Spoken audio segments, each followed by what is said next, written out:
중고등학교 때는 급식을 학교에서 주잖아요. 그거를 공짜로 먹었어요. 왜냐면 소득이 없잖아요. 저희 집안이. 얼마 버세요? 작년도엔 매출이 1년에 10억이에요. 저한테 개인적으로 꽂히는 것만 한 달에 한 4천에서 5천 정도? 그런 것만 팔아야 돼요. 출근을 차로 하세요? 일주일에 한 번만 차 타고 오고 나머지는 다 그냥 지하철 타고 와요. 저쪽에서 그냥 출근을 해요. 여기가 위치가 제일 좋은 게 뭐냐면 저희는 옷을 만드는 사람들도 있잖아요. 네. 여기 앞에 원단시장이에요. 아 진짜요? 동대문 세미 구경 시켜드릴게요. 우와. 낮 시장이에요, 여기는. 낮에 여는 시장. 여기가 동대문의 세미 동대문. 사무실 앞에 동대문이 있는 거예요. 이게 진짜 옷장사한테 제일 좋은 시스템이거든요. 뭐가 좋아요? 그냥 나와서 사입해서 들어갈 수 있어. 물건을 택배로 안 받아도 돼. 이렇게 생겼어요. 여기 이제 모자나 잡화 파는 곳이고 여기를 뚫고 나가면 여기가 이제 종합시장. 짜란. 뚫고 나오니까 가깝죠. 네. 그래서 제가 여기를 좋아하는 거예요. 위치가. 인프라가 너무 좋아. 그냥 조금만 걸으면 원단시장 그리고 모자 시장 다 있으니까. 우유를 팔기엔 진짜 좋은 환경이네요. 맞아요. 그래서 동대문 쪽에 구하셨으면 좋겠어요, 저는. 쇼핑몰 하시는 분들이. 왜요? 이게 돈이 진짜 많이 굳어져요. 왜냐면 네. 사입 삼촌들도 거리가 멀어질수록 네. 돈을 더 받아요. 원래 의정부에 있을 때는 네. 한 달에 사입 삼촌 비용만 한 120만 원 정도 들었어요. 지금 한 명의 월급이? 근데 지금은 30만 원. 야, 다르다. 너무 하시는구나. 그쵸. 근데 이거는 삼촌을 잘 만나야 되는 것도 있어요. 오래 해줄 삼촌을 만나면 네. 저처럼 팍 깎아버릴 수 있는 거고. 삼촌도 또 그렇게 인연으로 맺어지는 거예요? 네, 삼촌은 계속 발품 팔아야 돼요.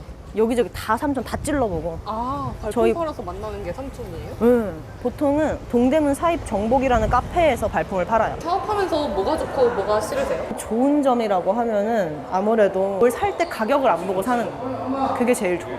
그리고 뭐 여행 가고 싶을 때 그냥 갈 수 있고 이런 점이 가장 좋고, 안 좋은 점이라고 하면은 일상이랑 일이랑 경계가 허물어져요. 전 집에 가서 일을 또 해요.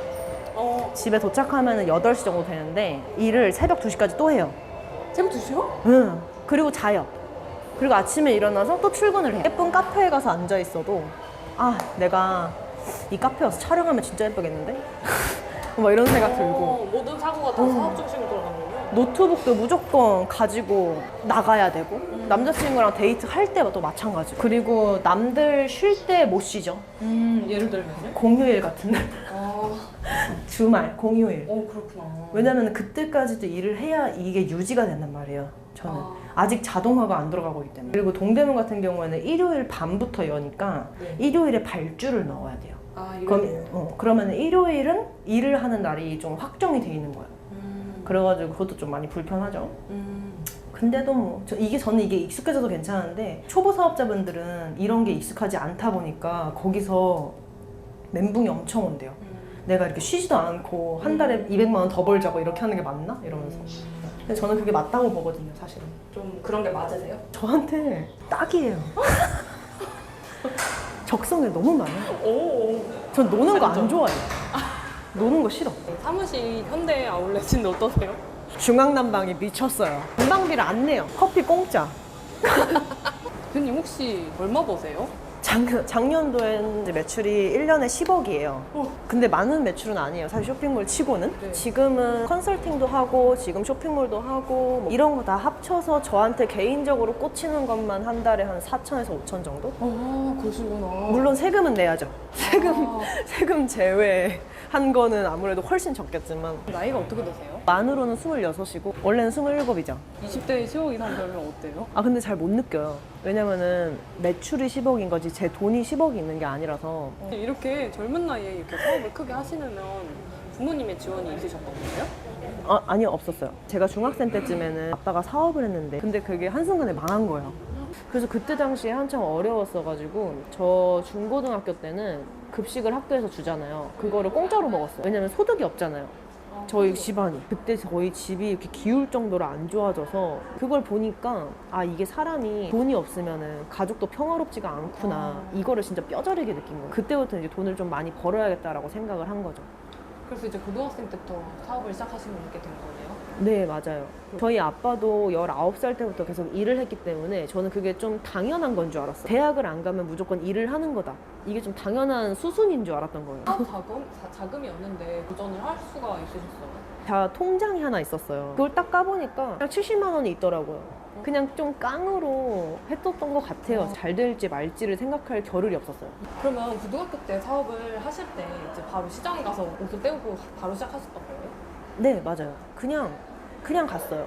그냥 밤 11시에 막차 타고 그냥 일단 시장에 가서 저는 그때 진짜 소심했거든요. 사업하기 바로 직전 때까지만 해도 전화 받는 것도 무서워했고 식당 주문도 못하고 그 정도로 소심해가지고. 근데 제가 밖에 나가보니까 여기는 완전 다른 세상인 거예요. 사람들이 새벽 1시인데 막 엄청 바쁘게 돌아다니고 모르는 사람들끼리 부딪혀도 그냥 막 죄송합니다 이러고 가고 서로 인사하고, 그리고 시장 처음 보는 사람한테 막 언니 이거 얼마예요? 막 이런 거 하고, 이런 거 보면서 처음엔 사입을 바로 못하고 그걸 적응하는 데만 한 달이 걸렸어.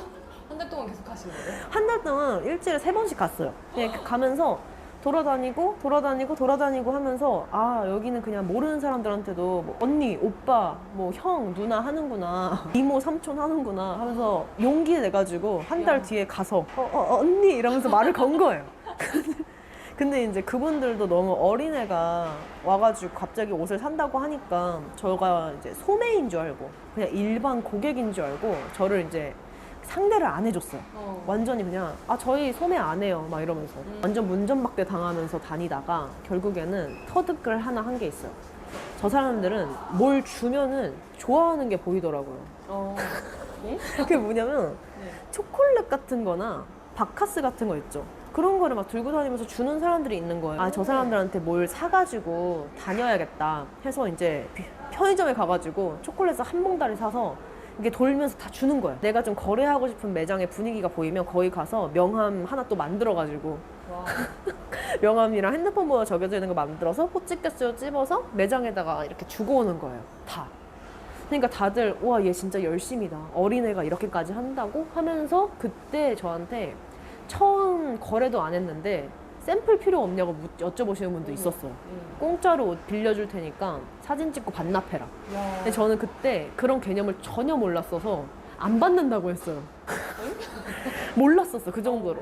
그 동대문 룰을 잘 몰랐어요. 70만 원 다 현금으로 뽑아가지고 첫 사입으로 다 쓰고, 그게 문제였던 거예요. 사입으로 다 써버려가지고 더 이상 신상을 할 돈이 없는 거예요. 사입을 처음에 그렇게 70만 원 들여서 확 하셨잖아요. 그거는 네. 어떻게 좀 잘 팔렸나요? 그게 놀랍게도 한 장도 안 팔렸어요. 정말요? 왜 그랬냐면 이게 제가 처음에 센스가 없던 거예요. 그래서 어떤 걸 사입했는지 아세요? 약간 십자가 그려져 있는 반바지, 하트 그려져 있는 스티커, 그리고 여기 막 인어공주 그려져 있는 반팔티. 진짜 웃긴다. 그런 걸 사입을 했는데 코디가 하나도 안 되는 거야. 오케이. 그냥 내가 예쁜 걸 가져왔으니까. 그래가지고 이건 안 되겠다 해가지고 또 추가 사입하고 하다 보니까 코디가 완전 중구난방이 된 거죠. 그래서 일단 올렸어요. 올리는 것까진 가능했어. 근데 아무도 안 사. 그래서 블로그에다가 글을 썼어요. 막 지금 제가 팔고 있는 제품이 있는데 이런 건데 혹시 재고를 좀 싸게 사가실 분 있냐. 왜냐면 저도 안 입을 거거든요. 그래서 원가가 10,000원인데 10,000원에 드리겠다 하면서 블로그로 했더니 사람들이 뭔가 싸니까 그냥 사더라고요.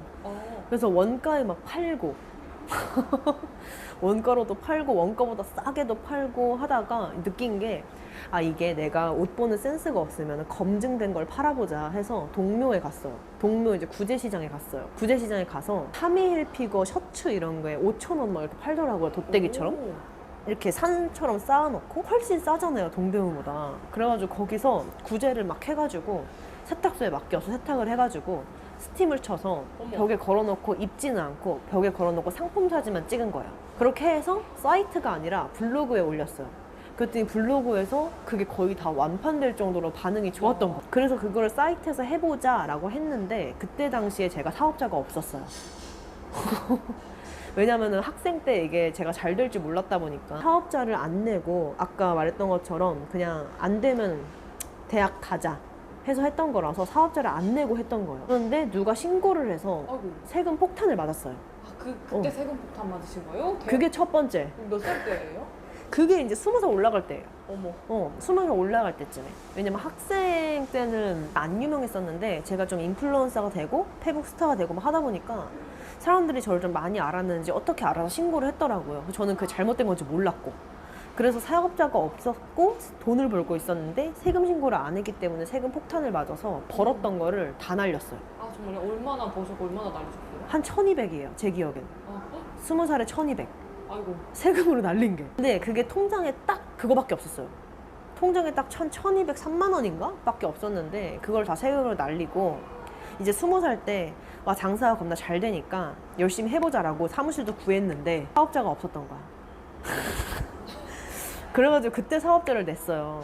근데 저는 사업을 조금 열정적으로 했다 보니까 젊고 인플루언서고 이걸 밀고 가자 해가지고 그때부터 막 협찬을 엄청 받아요. 어머. 제품 협찬을 엄청 받아. 화장품 같은 거 협찬 받으면 건당 5만 원에서 10만 원씩 받아요. 그래서 그거를 이렇게 들고 사진을 찍는 거예요. 그거 아시죠? 막 제가 쓰는 선크림이에요 이러면서 막 찍어요. 요즘에 하는 공구 하시는 분들 있죠. 저는 그걸 20살 때 했어요. 야. 그때 당시에 그런 시스템이 없었는데도 제가 대신 팔아드릴 테니까 저한테 협찬해달라. 그럼 제가 사진 찍어서 올려주겠다. 헤어지고 말고 사진 찍어 올리고 블로그에도 써주고 하면서 뭐 10만 원, 10만 원, 10만 원 받으니까 그게 또 모이고 모이니까 막 300만 원, 400만 원 이러더라고요. 근데 부족해요, 그걸로는. 그래서 그때부터 이제 부업을 엄청 하기 시작했어요. 카페24에 상품 등록하는 알바도 해주고 블로그도 대신 써주고 기자단이라고 있거든요. 네이버 기자단? 그거 글도 막 써주고 원고료 받고 하면서 돈을 차곡차곡 다시 모아가지고 다시 열심히 시작을 한 거죠. 그래서 제가 그때 당시에 쇼핑몰을 한 3개월 정도 접었었어요, 실제로. 돈 벌려고. 사업자금 마련하는 거. 네, 사업자금 마련해야 되니까. 그 3개월 동안 접으면서 그렇게 엄청 빡세게 하고 다시 돈 벌어서 다시 시작을 했는데 그때는 방식이 완전 다르게 했어요. 옛날에는 그냥 찍어서 올리면 끝이야. 근데 그때는 어떻게 했냐면 올리기 전에 친한 인플루언서들한테 협찬을 해요. 왜냐면 제가 이 화장품을 받아서 찍으면서 이 인플루언서의 파장을 느낀 거예요. 화력을 느껴버렸어요. 아, 이게 인플루언서가 한번 들고 찍어주니까 사람들이 엄청 많이 사네? 이걸 느껴서 그럼 내 옷도 인플루언서한테 협찬을 해줘야겠다. 그래서 제품을 올리자마자 유명하거나 좀 친했던 인플루언서를 건너 소개받아서 제 옷을 보내줬어요. 이거 입고 사진 올려달라. 근데 그 친구들이 하나둘씩 올리기 시작하니까 사이트로 트래픽이 갑자기 엄청 생겨가지고 하루에 매출이 막 10만 원, 10만 원, 20만 원 이러다가 갑자기 100만 원, 200만 원, 300만 원 이렇게 오르는 거예요. 그때부터 쇼핑몰이 완전 커졌어요. 그리고 그게 계속 유지가 됐어요. 매출을 1억까지 올려보자. 1년에 뭐 2억 하자, 3억 하자 하다 보니까 결국 이제 제 마지노선이 1년에 10억까지만 올려보자가 된 거예요. 와. 몇 살이셨어요? 그때가 이제 20살 후반이에요. 가을쯤이었던 걸로 기억해요. 처음에 터졌던 제품이 골덴 자켓이었거든요. 여기 저희 직원이에요. 아세요? 네. 안녕하십니까? 아까 그 막 도망가신데. 도망간다. 저희 스튜디오. 호리즌 스튜디오예요? 여기는 호리존. 짠. 여기 rum이 3개가 있다 보니까 네. 그냥 누구는 여기서 상세 사진 찍고 누구는 옆방에서 피팅 사진을 찍는 거예요. 그렇게 했어요. 여기 이사 처음 왔을 때는. 그러셨구나. 대표님은 쇼핑몰을 처음 하려고 하시는 분들에게 좀 이렇게 해라 조언 같은 거 주실 게 있나요? 요즘이랑 옛날이랑 사실 프로세스가 많이 바뀌었어요. 옛날 같은 경우에는 잘 팔리는 거든 뭐 어쨌든 다 상관없이 제품만 많으면 돼. 일단 양으로 치면은 뭐라도 다 팔렸어요. 그건 제가 사업 시작했을 때 얘기고 지금은 잘 팔리는 것만 팔아야 돼요. 제가 느껴보니까. 처음에 그냥 내가 이거 예뻐, 이거 팔고 싶어, 내가 입는 스타일이야 해가지고 가져와서 팔잖아요. 진짜 한 장도 안 팔리거든요. 근데 요즘에는 진짜 에이블이나 브랜디나 지그재그나 이런 데 들어가면 상위권에 있는 제품이 다 똑같아요. 뭐 스트라이프 셔츠, 뭐 줄무늬, 뭐 스트라이프 나시, 블라우스 이런 게 있잖아요. 볼레로. 그런 것만 팔아야 돼요. 그렇게 해가지고 몇 장이라도 팔잖아요. 그러면 자신감이 생겨서 내가 뭘 팔아도 다 팔리는 시즌이 와요. 그때부터. 소비자가 봤을 때는 여기 유행하는 거 갖다 파네? 하니까 내가 좋아하는 걸 가져다 팔아도 소비자가 이거 유행하나 보다 라고 생각을 하고 그때부터 팬들이 생기는 거거든요.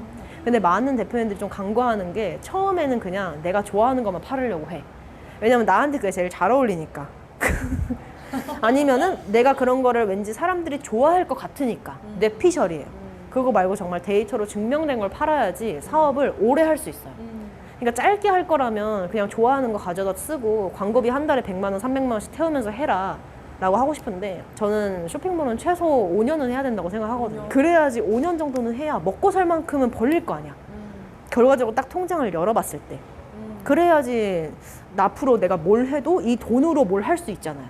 쇼핑몰을 접어도. 근데 그거를 경험을 못하고 1, 2년 정도 바짝하고 접어버리거든요. 그 이유가 소싱을 잘못해서 그래요. 제가 느꼈을 땐. 그게 제일 커요. 그리고 사진 예쁘게 찍기. 이거는 말로 설명이 안 돼. 사진 예쁘게 찍어야 돼. 사람들이 살 법한 사진을 찍어야 돼요. 그러면은 내가 포기하고 싶다가도 통장 열잖아요? 그러면은 포기를 못 해. 괜찮거든. 올라가니까요. 그런 경험을 일단 해야 돼요. 뭘 잘 나가는 거를 좀 팔아서라도. 그게 일단 첫 번째예요. 쇼핑몰은 누구든 어쨌든 한 번씩은 다 거쳐가 봤으면 좋겠거든요. 지금은 사업이 아무래도 거의 90% 온라인 디지털화가 됐단 말이에요. 밖에 나가서 우리가 판촉물 팔 수도 없는 노릇이고, 그리고 지금 회사를 다니면서 내가 월급에 만족을 못하고 있을 거란 말이에요. 다들 회사에서 월급 200, 300, 400 나오는 걸로 만족을 못하니까 이걸 보고 계신 걸 거 아니에요? 그러면 저는 그럴 거면은 그냥 이거 볼 시간에 차라리 유튜브에다가 쇼핑몰 창업하는 법 쳐가지고 나 같으면 당장 내일 오픈했겠다. 와. 진짜로. 저는 좀 솔직히 말하면 저는 제가 뭔가 하고 싶다고 생각을 하잖아요. 예를 들어서 내가 건강기능식품을 팔아보고 싶어. 그럼 전 내일 모레부터 팔아요. 어떻게든 일주일 안에 모든 걸 다 해야 돼요. 제가 그냥 생각했던 건 스튜디오를 차리고 싶어? 그럼 당장 스튜디오 계약하러 가야 돼. 저는 그런 스타일이거든요. 그래서 부업을 그렇게 많이 했던 거예요. 수익 수단들이. 근데 여러분들은 이거 영상 막 여러 개 보면서 할까 말까 내가 할 수 있을까, 시간이 날까, 이게 정말 돈이 보장된 사업일까, 이런 거 고민 진짜 많이 하시거든요. 제가 봤을 때는 이게 100% 돈을 벌어다 준다고 생각을 하면 내가 할 건데 그게 아닐 수도 있으면 안 하겠다, 이런 사람들 진짜 많아요. 근데 그런 사람들 있잖아요. 뭘 해도 안 돼요. 솔직히 말하면 뭘 해도 똑같아. 그냥 내가 밖에 나가서 뭘 할 수 있을까? 어차피 못해. 내가 번지 점프를 할 수 있을까? 어차피 못한다니까. 그냥 내가 일단 해봐. 그냥 뛰어내려봐. 그러면은 생각보다 이게 이런 방법이 있구나 하면서 나만의 공략이 생기거든요. 그럼 제가 앞에 말했던 것처럼 거기서 끝나지 마요. 그 다음에 새로운 수익 수단을 계속 만들어요. 그 발판을 쇼핑몰로 생각하세요. 이게 내 꿈이 되면 안 돼. 제가 생각했을 때는.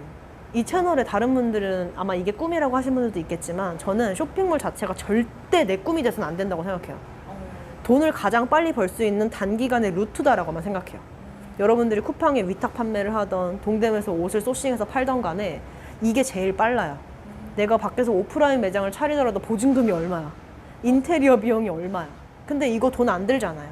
그냥 제품만 확실하고 내가 시간만 조금 쏟으면 바로 할 수 있는 건데 이거 하나도 고민하면서 다른 걸 어떻게 하려고. 그쵸? 저는 그렇게 생각해요. 그냥 일단 해라. 일단 고 해. 하면 돼요. 진짜로. 감사합니다, 대표님.